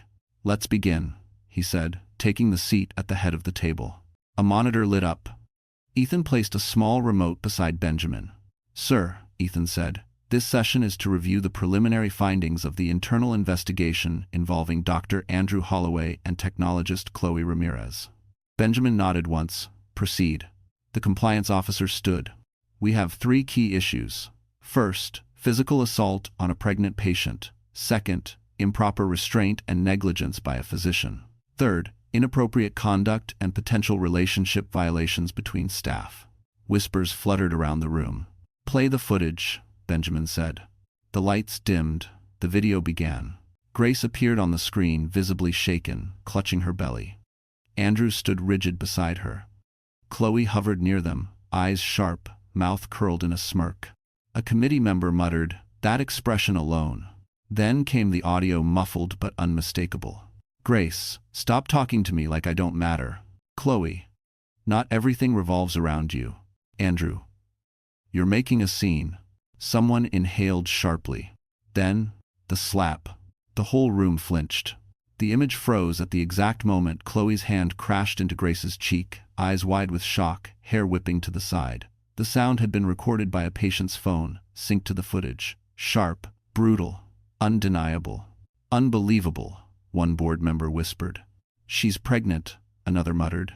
"This is unconscionable." Ethan leaned forward. "You will also see Dr. Holloway restrain his wife rather than assist her." The footage resumed. Andrew grabbed Grace's wrist, yanked her toward a corner, face twisted with panic and irritation. Not once did he check her cheek. Not once did he check her or the baby's condition. He only checked who was watching. "Pause," Benjamin ordered. The frame froze on Andrew's hand wrapped around Grace's arm. Benjamin looked around the room slowly, his gaze razor sharp. "You have now seen what I saw." No one spoke. He continued, "My daughter came here for medical help. Instead, she was humiliated, endangered, and physically assaulted. And my son-in-law, a man sworn to protect patients, stood by and protected only himself." A physician on the board cleared his throat. "Director Holloway, while the personal nature of this situation is acknowledged, the evidence stands on its own." "It does," Benjamin agreed, "which is precisely why we must act." The HR representative added stiffly, "Ms. Ramirez's termination has already been processed." "Good," Benjamin said. "Now let us address Dr. Andrew Holloway." The ethics chair folded her hands. "Based on what we've reviewed, Dr. Holloway engaged in unethical behavior, breached patient safety expectations, and participated in retaliatory restraint." Another board member leaned forward. "There is also concern about an inappropriate relationship with Ms. Ramirez." "Confirmed by staff," Ethan added calmly. "And denied by him," the HR rep added. A committee member said dryly, "His denial means little when he spent half the video proving otherwise." A few heads nodded grimly. Benjamin spoke again, voice controlled but blazing underneath.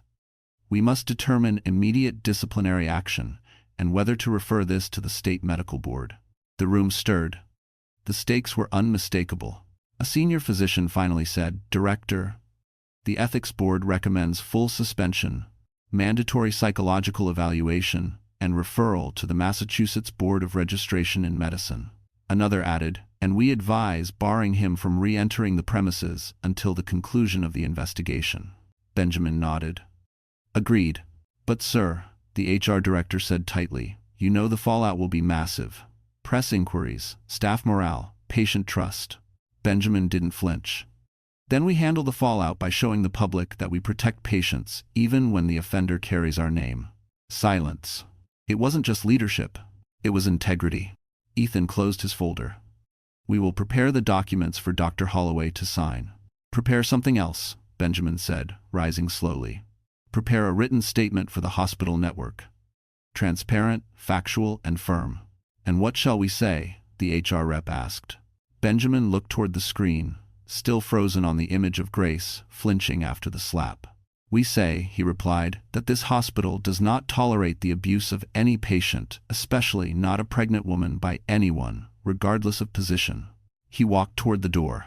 But before leaving, he paused and added, "And make no mistake, this is only the beginning of accountability." The boardroom stayed silent as the door closed behind him. And in that silence, every person in the room understood. Andrew's downfall was no longer a possibility. It was a guarantee.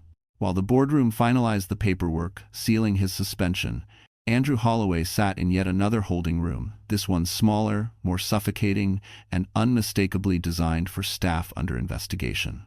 He stared at the blank wall, as if waiting for it to crack open with answers he didn't have. He combed his fingers through his hair, muttering, "It's not that bad. They're overreacting. I can fix this. I can talk to Grace. She'll understand." She always forgives me. But even he knew those words tasted like lies. The door swung open. A security officer stepped inside. "Dr. Holloway, the director wants to speak with you before you're escorted out." Andrew stood quickly. "Good. Finally, we can talk this through." "He's angry, I get it, but we're family." The officer didn't respond. He simply opened the door again. Standing outside was Dr. Benjamin Holloway. Andrew's breath caught in his throat. He expected anger, fury, accusations. He did not expect the quiet, lethal calm radiating from Benjamin's posture. "Walk," Benjamin said. Andrew followed down the hall, the security officer trailing behind. Each step felt like glass splintering beneath his shoes.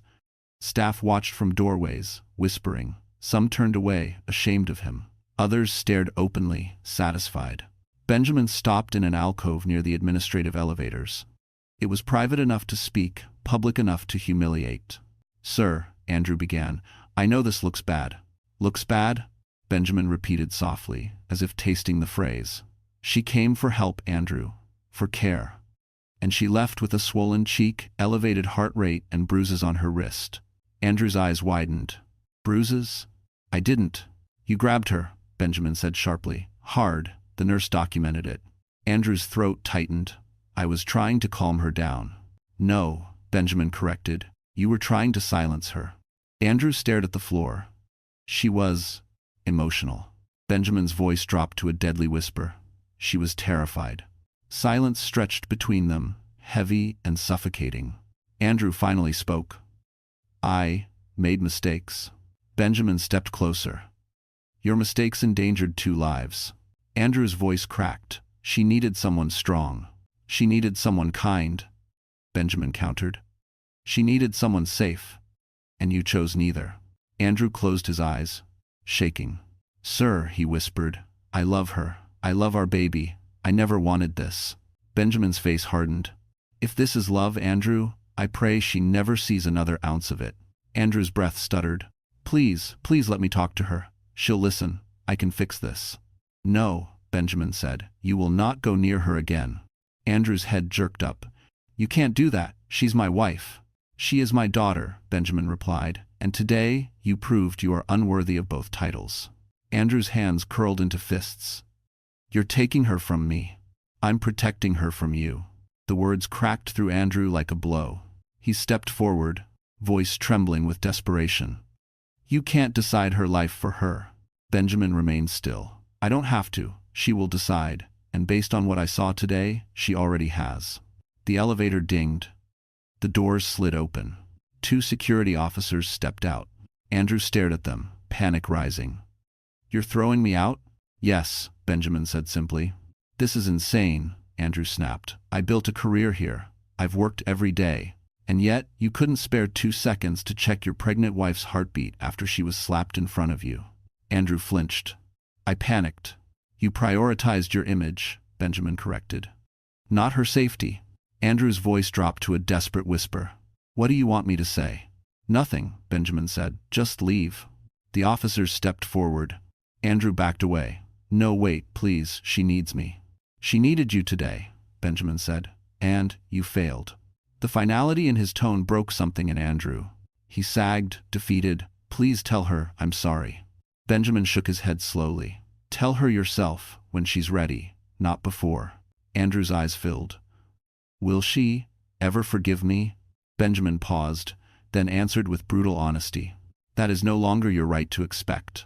The officers took Andrew by the arms and guided him toward the elevator. He didn't fight. He didn't scream. He simply stared back at Benjamin with the hollow realization that he had lost everything: his career, his marriage, the woman he took for granted, the child he barely acknowledged. The elevator doors slid shut. Benjamin exhaled slowly. His shoulders lowered for the first time all day, exhaustion replacing fury. But as he turned to head back toward Grace's room, Ethan appeared at the corner. "Sir," Ethan said quietly, "Grace has been asking for you." Benjamin nodded and walked past him, steps slower now. Ethan watched him go, feeling a stirring of something deeper: respect, admiration, and a growing protective instinct for the woman at the center of this storm. Because while Andrew's reckoning was ending, Grace's healing was only beginning. Grace had drifted in and out of light sleep, her cheeks still tender, her body exhausted from adrenaline and fear. The fetal monitor beeped steadily beside her, a reminder that she was no longer just surviving for herself. She was surviving for the life inside her, a heartbeat stronger than her own. Lauren sat in the corner chair, scrolling quietly, but her eyes flicked up every few minutes to check on Grace. "Any pain?" she whispered. Grace shook her head. "Just everything else." She didn't elaborate, she didn't need to. The emotional weight in the room was thick enough to taste. A soft knock sounded. Ethan Carlyle stepped inside. Grace had never formally met him, but the moment she saw him, she sensed something she had missed all day: calm. Not forced, not cold, not performative. A grounded calm that steadied the air around him. He offered a small nod. "Grace, I'm Ethan. I'm the hospital's legal counsel. Director Holloway asked me to go over what your rights are and to make sure you feel protected." Grace straightened a little, suddenly self-conscious. "My rights?" "Yes," Ethan set a folder on the side table, his voice gentle. "You're the victim of a workplace assault, and more importantly, a patient harmed under the hospital's care. You have every right to pursue action legally, medically, ethically." Lauren stood. "I'll give you two a moment." But Grace reached out. "No, stay, please." Lauren sat again, her presence the anchor Grace needed. Ethan moved closer, pulling up a chair. "Before we talk paperwork, I want to hear from you. Not as counsel. Just as someone who needs to understand what you went through." Grace felt her throat tighten. She hadn't truly spoken, not fully, not honestly, to anyone except her father. But something about Ethan's tone, steady, respectful, allowed the words to rise. "I came here scared," she whispered. "I thought something was wrong with the baby." Ethan nodded. "You did the right thing. But then I saw him," she continued, blinking back tears. "Andrew, laughing with her, close to her, like I didn't exist." The pain in her voice wasn't loud. It was worse, quiet, resigned, hollow. Lauren reached for her hand. Grace squeezed back. He told her, "I'm fragile," Grace whispered. "That I overreact, that I imagine things." Ethan's jaw flexed, the first sign of emotion breaking through his professionalism. "That," Ethan said carefully, "is manipulation and isolation. Classic emotional abuse." Grace inhaled sharply, the label hitting harder than expected. "I thought maybe it was my fault. I thought I was too sensitive." "You were gaslit," Ethan said gently, repeatedly. Grace's breathing faltered. Lauren added, "You've been alone in that apartment for months. None of us knew how bad it was." Grace wiped a tear. "I didn't want to be a burden." Ethan leaned forward.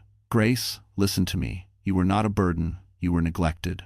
The word slammed into her chest, neglected. She had never dared name it. Ethan continued, his tone softening further. "Tell me about his relationship with Chloe." Grace looked down. "I don't know everything, but I know enough. The perfume, the texts he hid, the nights he didn't come home. And today, when I heard them talking," her voice cracked. "He told her I wouldn't cause problems, that I fold, that I stay quiet." Ethan exhaled slowly, controlled anger darkening his eyes. "He relied on you having no one to defend you. That ends today." Grace felt something unfamiliar rising in her chest, not fear, not grief. Strength. A quiet, trembling strength. She looked at Ethan. "What happens next?" He opened the folder, but didn't push it toward her yet. "What happens next is up to you. You have several options. You can file an internal victim impact report. You can pursue criminal charges against Chloe. You can file a restraining order if you no longer feel safe with Andrew. You can begin separation proceedings if you choose. And you will not be alone in any of it." Grace's lip quivered. Separation. The word felt heavy. Final, but also freeing. Ethan softened. "You don't need to decide today, but you need to know you're not trapped." She nodded slowly. Then the door opened again. Her father stepped inside. This time, he wasn't furious, or stern, or storming through hallways. He looked tired, emotional, human. "Grace," he said softly. She attempted a weak smile. "Dad." Benjamin approached the bed and brushed a thumb over the uninjured side of her face. "I spoke to Andrew." Grace searched his expression. "And?" Her father hesitated, not because he didn't know what to say, but because he knew how much the truth would hurt. His suspension is official, Benjamin said. The ethics board will take it from here. But more importantly, he will not come near you. Security is aware. He's been escorted out. Grace exhaled shakily. Relief and heartbreak tangled inside her. Lauren squeezed her hand. Benjamin continued, "You and the baby are safe now. That's all that matters." Grace nodded. But Ethan watched her carefully, memorizing the way her shoulders slowly relaxed for the first time all day, the way her eyes softened when someone genuinely protected her, the way she seemed both fragile and unimaginably strong. He felt something shift inside him. Something unfamiliar. Something that would only grow. And though none of them knew it yet, the man who once harmed her had just been removed, making room for someone who might one day help her heal. Grace remained in the hospital overnight for observation, though her vitals had stabilized and the baby's heartbeat stayed strong. Still, after everything she endured, no one, not her father, not the nurses, not even Ethan, felt comfortable sending her home alone. The room had dimmed into a soft amber glow, the world outside fading into Boston's snowy dusk. Lauren had stepped out to grab dinner. Her father was speaking with staff down the hall, and for the first time all day, Grace was alone. But not lonely. Not anymore. She lay back against the pillows, listening to the rhythmic beeping of the monitor. For months, she had trained her ears to listen for something else. The creak of a door when Andrew came home late, the vibration of his phone lighting up at midnight, the sighs of annoyance whenever she asked a question he didn't want to answer. It felt strange to notice silence and not feel dread. Ethan re-entered the room quietly, holding a styrofoam cup of warm tea. "The nurse said chamomile helps with stress," he said gently. Grace accepted it with a faint smile. "Thank you." He pulled a chair beside her again, careful to keep a respectful distance. "How are you feeling now?" She took a sip. "Tired, but lighter." "That's good," he said, genuinely relieved. "You deserve peace after the day you've had." Grace looked down at the blanket, tracing its texture with her fingers. "I don't know what comes next." Ethan leaned his elbows onto his knees. "You don't have to know right now. Right now you just breathe." He paused. "And heal." Grace swallowed. "It still feels unreal, like I'm watching someone else's life fall apart." "Maybe," Ethan said, "but falling apart isn't always the end. Sometimes it's the start." She glanced at him. His eyes were steady, and something in their warmth made her chest tighten, not painfully, but curiously. "You sound like someone who's been through a lot," she said softly. Ethan chuckled quietly. "Maybe, but today isn't about me. Today is about you rediscovering how strong you really are." Grace's lashes fluttered. "I don't feel strong." "Oh, Grace," he said, voice low. "You showed more strength in one day than some people do in a lifetime. You spoke up. You protected your baby. You faced betrayal head-on. That's strength." Her eyes filled. She blinked quickly. "Why are you being so kind to me?" Ethan hesitated before answering carefully, thoughtfully. "Because someone should have been long before today." She inhaled sharply. Before she could respond, her father returned. Benjamin paused in the doorway, watching the two of them, Grace calmer than she'd been all day, Ethan speaking gently, the room peaceful at last. Something softened in his face. "Grace," he said, stepping inside, "your scans look good. The OB is confident you and the baby are safe." Relief washed through her body. "Thank God." Benjamin rested a hand on her shoulder. "You're staying overnight. I'll be on the same floor if you need me." Grace squeezed his hand. "Dad, thank you." Emotion flickered in his eyes. "I'm sorry it took me this long to be here." "You're here now," she whispered. He nodded, kissed her forehead, then turned to Ethan. "Counselor, thank you for staying with her." Ethan stood. She shouldn't be alone after what she endured. Grace bit the inside of her cheek, heart fluttering unexpectedly at the sincerity in his voice. Benjamin gave a small approving nod before stepping out to take a call. Left alone again, Ethan adjusted the blanket at the foot of her bed. "Try to sleep. I'll be right outside if you need anything." "Ethan," she said softly, stopping him. He turned. "Yes?" Grace looked into his eyes, warm, steady, protective, and whispered, "Thank you for seeing me. Not just the patient, not the victim. Me." Ethan's expression changed, something deepening behind his usual professionalism. You deserve to be seen. Grace's breath trembled. He stepped back carefully, giving her space. Good night, Grace. Good night. When the door closed and the hallway settled into quiet murmurs, Grace placed a hand on her belly. For the first time in months, she didn't feel unsafe in her own skin. She didn't know what tomorrow would bring, but she knew one thing. Tonight, she would sleep without fear, and tomorrow, she would begin again. Sunlight crept through the blinds in thin golden lines, warming the quiet hospital room. Grace stirred, blinking awake. For a moment, she didn't remember where she was. The sheets were crisp, the air smelled faintly of antiseptic and chamomile, and the steady beep of the fetal monitor pulsed like a soft morning heartbeat. Then everything came rushing back. The slap, the humiliation, Andrew's coldness, her father's fury, Ethan's quiet strength. But instead of collapsing under the memories, Grace felt anchored. Exhausted, yes, but steadier than she had been in months. Lauren yawned in the corner chair, stretching. "Morning," she said softly. "You actually slept, like really slept." I watched. Grace laughed weakly.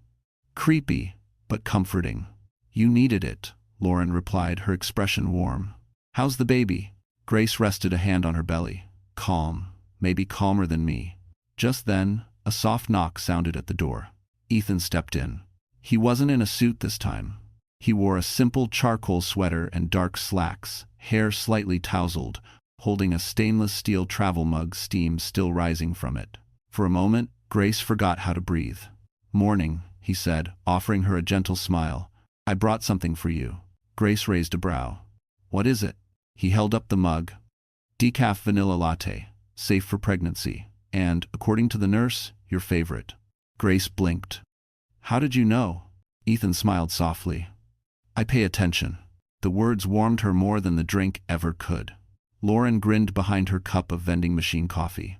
"Okay, I'm officially a fan of this man." Grace blushed. She accepted the drink, inhaled the sweet aroma, and felt her shoulders relax. "Thank you, Ethan. Really." He pulled up a chair again, this time closer, though still respectfully spaced.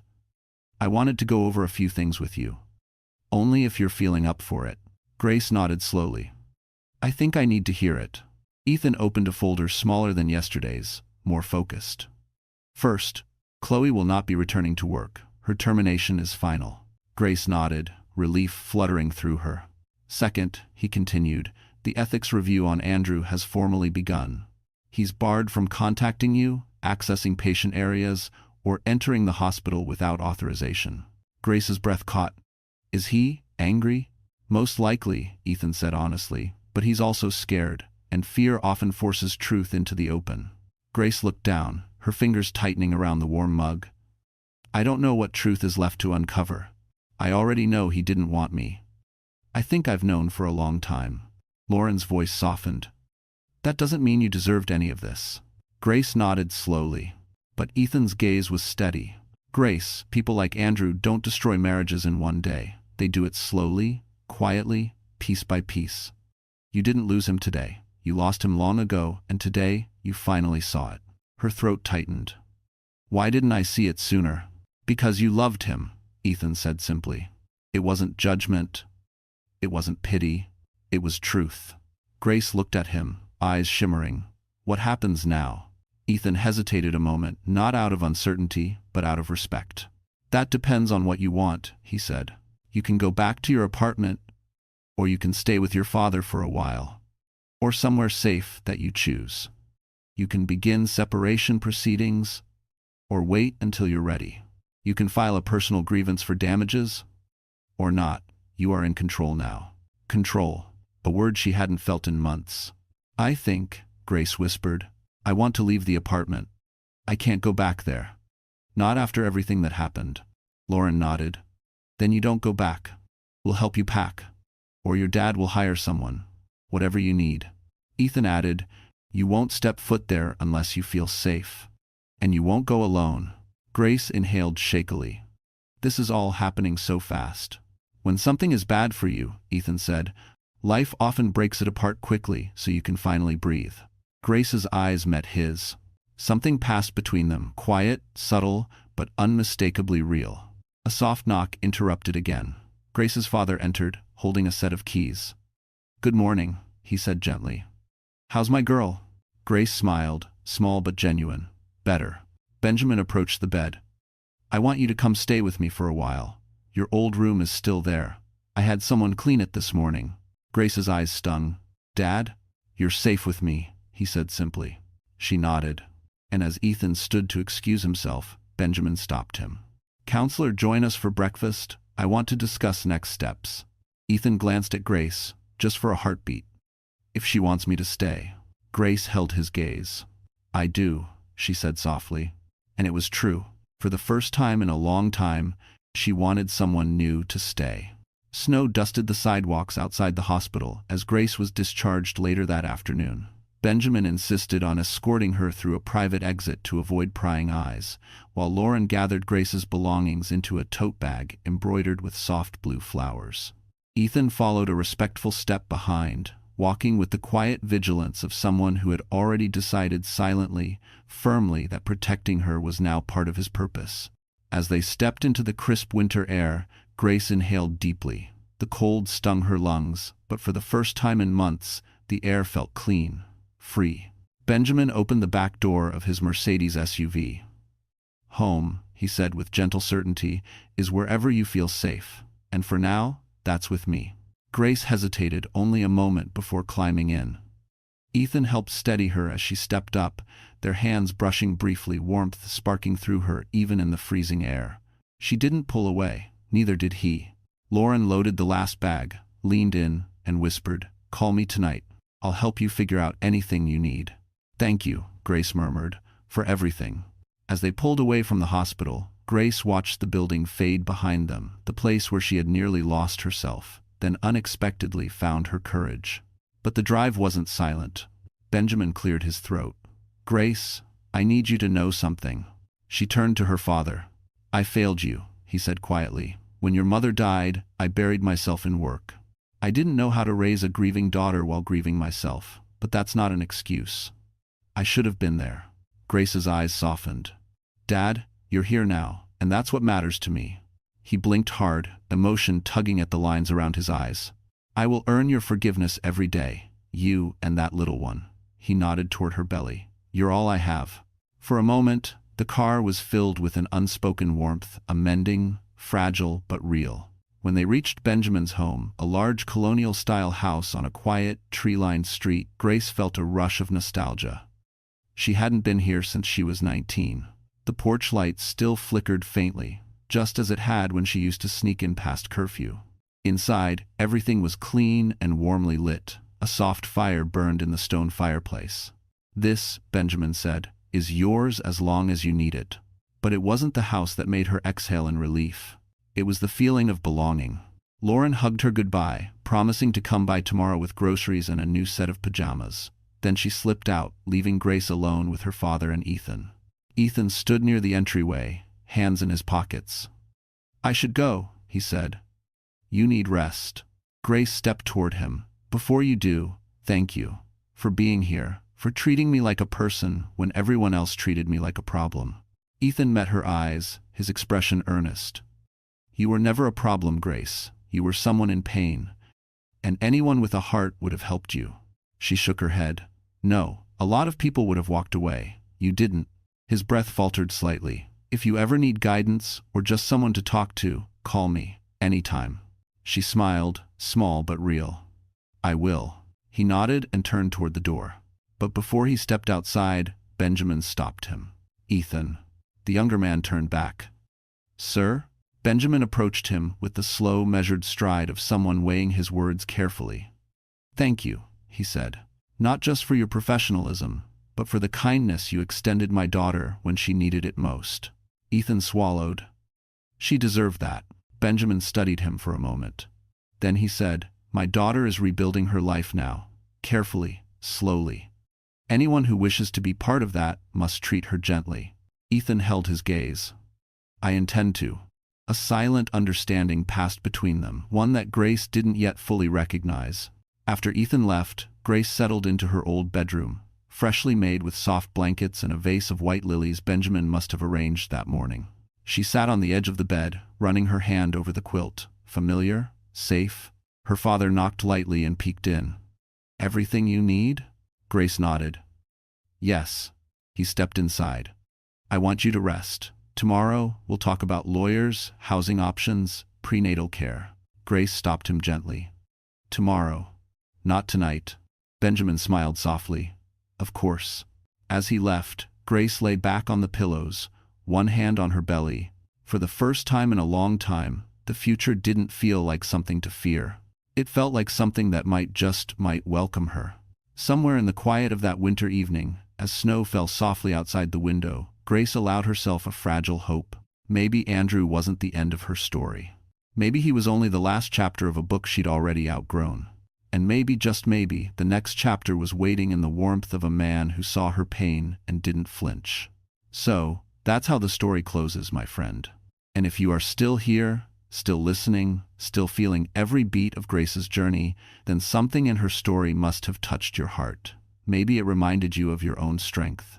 Maybe it showed you that walking away from pain isn't weakness, it's courage. As Marcus Aurelius once wrote, "What stands in the way becomes the way." Sometimes the heartbreak, the betrayal, the moment we think we are breaking, is actually the moment life begins to rebuild us. Grace's story reminds us of three simple truths. You deserve safety. You deserve to be seen. And you deserve a love that doesn't hurt. If you're healing from something, please remember, you're not alone. Healing doesn't happen all at once.